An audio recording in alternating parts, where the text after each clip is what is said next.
welcome back to Tracing the Sky. So I'm super excited for us to take another step with Aristarchus today. I know this journey is a bit long, but I really want to break these steps into small little pieces so that you can follow along every step along Aristarchus's journey. So let's do a brief recap just to reorient ourselves and then add another piece to this puzzle. Let's have a look at my screen.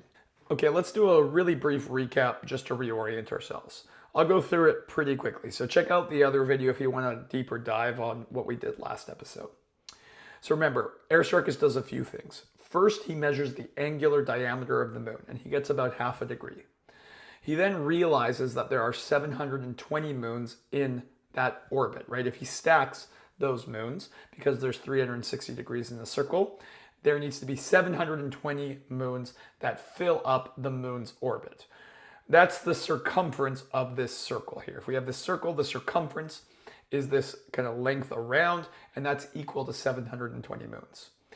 He really cares about knowing two things, though. He wants to know the size of the moon, that's the diameter, and the distance to the moon from Earth.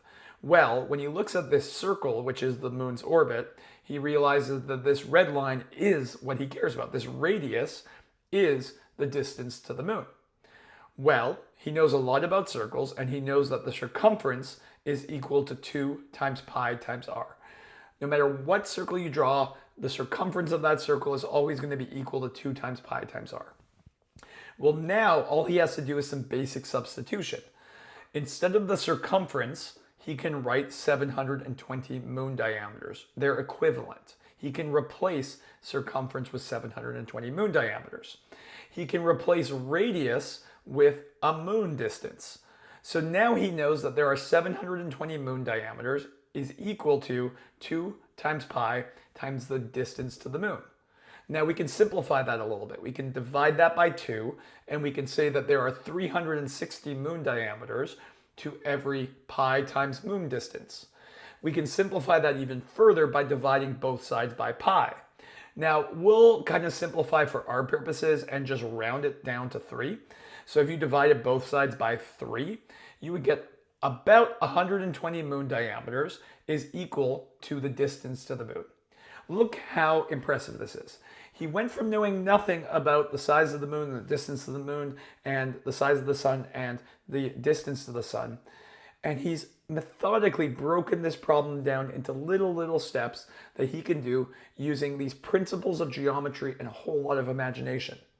And now he's simplified this problem tremendously, way more than what he had before. Because look at what he has now. He knows that there are about 120 moon diameters to every moon distance.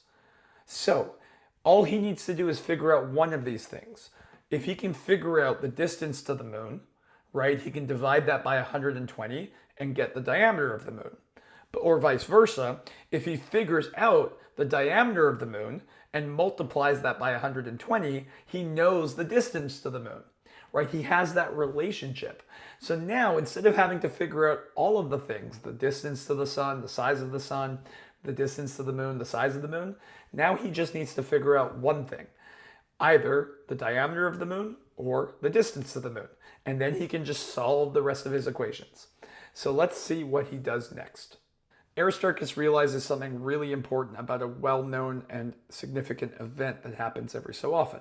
You've probably heard of this, and maybe you've even been lucky enough to see one in your life, but that's a lunar eclipse.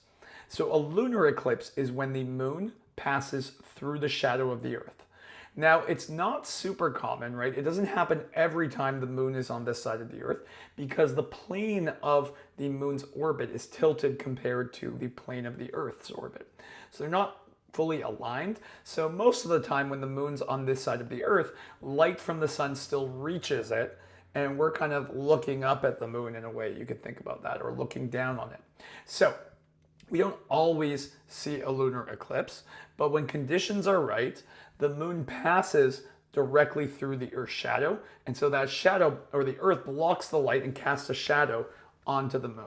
So let's have a look at a lunar eclipse and see how Aristarchus uses that realization to take another step in this journey. Aristarchus knows that the lunar eclipse is the moon passing through the Earth's shadow. So he has an idea.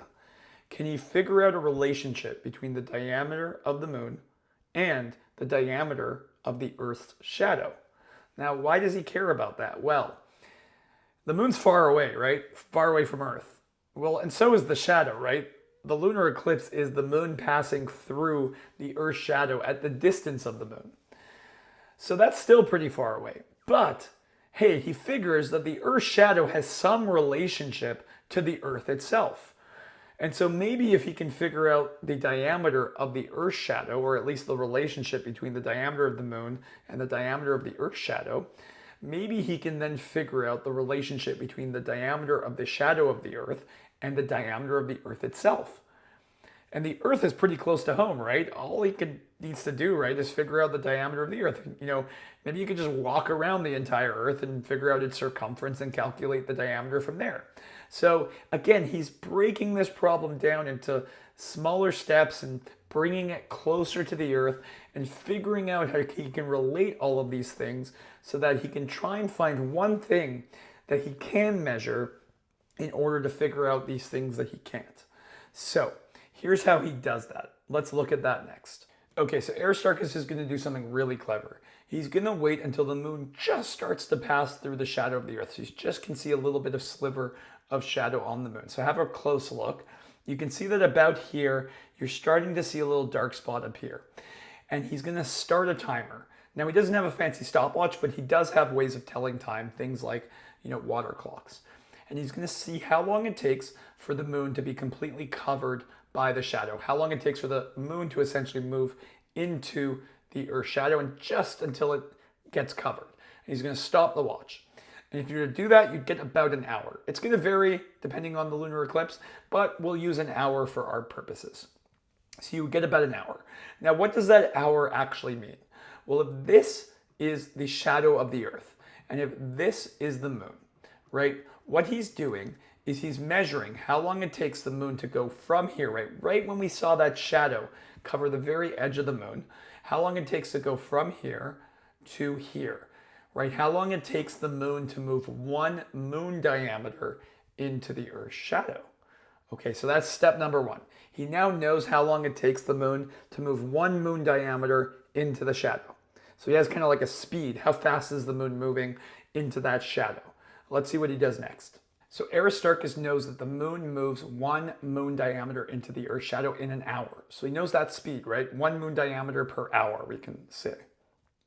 Now he's going to time how long it takes for the moon to pop out the other side. So when can he start to see a little bit of the moon just pop out the other side? So let's see how long that takes. If we move forward now and go pretty fast here, we'll see that it will take about 2 hours for the moon to start popping out the other side. You can see it's just sneaking out the other side here. So it takes 2 hours for the moon to go from here to here. 2 hours. We know that it moves one moon diameter per hour, so let's just see what that means. When he starts the timer, it's here. It moves one moon diameter in hour one, and then another moon diameter in hour two. So look at this. He knows that there are 3 moon diameters to every Earth shadow diameter, right? The diameter is just measuring across a circle, right? Passing through the center. So he knows that for every Earth shadow diameter, there are 3 moon diameters.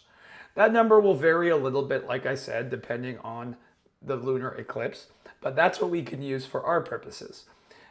There are 3 moon diameters to every Earth shadow diameter. That is huge. Right now he knows there's this relationship. So let's have a look at our formulas and see how he can rewrite things to relate some of these things together. So let's have a look. Okay, so we can update our formulas a little bit. We can say that 3 moon diameters is equal to an Earth shadow diameter, right? We can also rewrite this to say that a moon diameter is equal to an Earth shadow diameter divided by 3, right? If you divide it by 3, you get a moon diameter. Well, now we can swap this in here, right? We can say that instead of writing 120 moon diameters, right? We can say that 120 times Earth shadow diameter divided by 3 is equal to the distance to the moon. Now we can divide 3 here, and so we can rewrite this. We can say that about 40 Earth shadow diameters equals the distance to the moon. Look at that. So now he has a way of relating the Earth's shadow diameter to the moon distance. So now if he figures out the diameter of the Earth's shadow, he can figure out the distance to the moon and the diameter of the moon. So another step. Now you might be thinking to yourself, well, is he really better off? Now there's just another thing he has to find out. Is he actually simplifying things, or is he just kind of punting the can down the road? Just like, okay, I'll figure this other thing out instead. Well, that is one way to look at it. But what you can see is, like I said before, he's moving things closer to home, right? Now we're talking about figuring out the shadow of the Earth. Well, that must have some relationship to the size of the Earth. If you do anything with shadows, right? If you take your hand over a light, you'll see that the shadow that your hand casts on the ground has a relationship to the size of your hand and how far away it is from the light source. So he knows about shadows too. And so in the next video, we're going to start to see how he tries to relate this to the size of the Earth. Can he figure out a relationship between how large the Earth is and its shadow that it casts on the moon, so that he can then bring this problem into a much more reasonable domain, right? Then all he needs to do is measure the size of the Earth, which already seems way, way easier than trying to figure out how far away the moon is or the sun, or the size of the moon or the sun. So next time join me and we'll see how he takes this next big step to relate the shadow of the Earth to the size of the Earth. Join me next time. See you later.